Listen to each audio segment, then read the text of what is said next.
want to be able to write that rhythm down that you play. Ba ba ba da da. Okay, so that'd be one. Ba da da da da. If it's like ba da da da, it's like where is it in the time? Try to play with the pulse as much as you can, and really just be, conscious of where the beat is. Play with the metronome so you can feel where the notes are falling. Try to, it's cool to kind of float over it, but I want to feel that you're floating with the foundation of where you know that, and then you can get inside the cracks. But I still want to feel that you could take 4 bars of you playing the melody, or 4 bars of your improvising, and write it down rhythmically. What is that rhythm? Okay, 1, 2, ba ba ba ba ba ba ba ba. The notes got to be either on the beat or off the beat.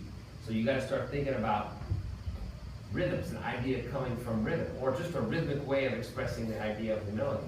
What's really important too with this tune, or all tunes, at some point is to learn some of the words, not so that you can say, I show off on the words, but so that you have some sense of how many syllables are in each phrase. Does that make sense? When you listen to music that you like, that makes you feel like, okay, so there's a rhythm there that I'm relating to how they phrase, really listen to the placement of the phrases. Really think about how the person is putting the notes in the time.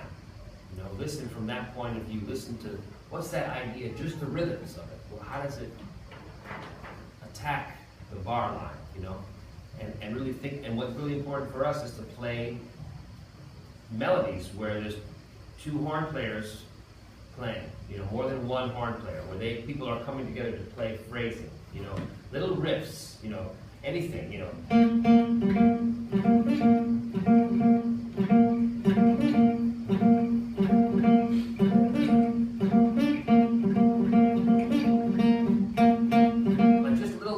that you hear people playing.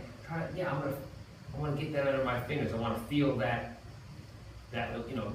simple tunes, riff tunes. But then if you want to get into Charlie Parker tunes, or some of the most advanced rhythms that even a kind of more easier sounding Charlie Parker tune like.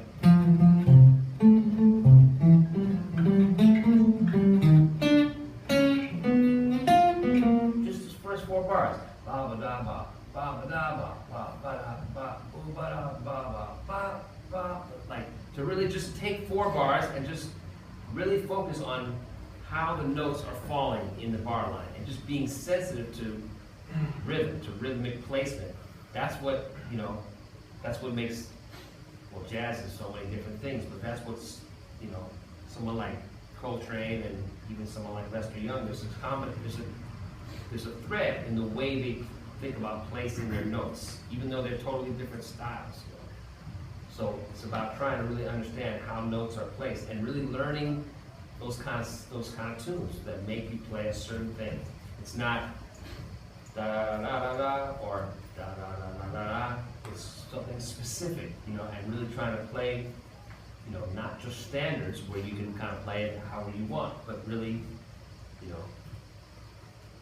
some simple tunes, blues heads. It's not the style too. It could be Count Basie, or it could be Ornette Coleman and Don Cherry, whatever you like. There's always, there's 2 people playing together, and you're trying to get the phrasing. Now, I don't want to just say, you got to think about rhythms, but how do you do? The language is in the music. The vocabulary is in people's songs. So you learn their songs, just like we learn standards to learn certain things about how harmonies flow and melodies develop and everything. We want to learn the lines of the players that we like, the people whose language we're trying to understand. What do their songs do? How do they? What's the rhythmic feeling of, these Horace Silver tune, or Sonny Rollins tune, or Monk, or the rhythmic stuff, the rhythmic phrasing, how everything fits together.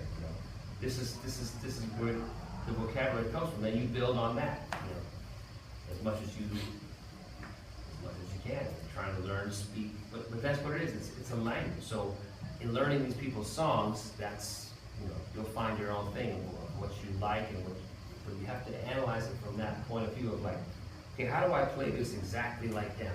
How do I, because they're doing it too. This, what I'm saying is more than one horn.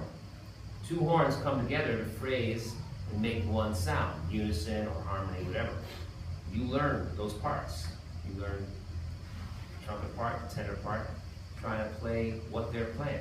And before you know, if you focus on that, you'll have a language. You'll think about, oh yeah, their phrase does this, so I'm going to do this. You're making variations on what you hear.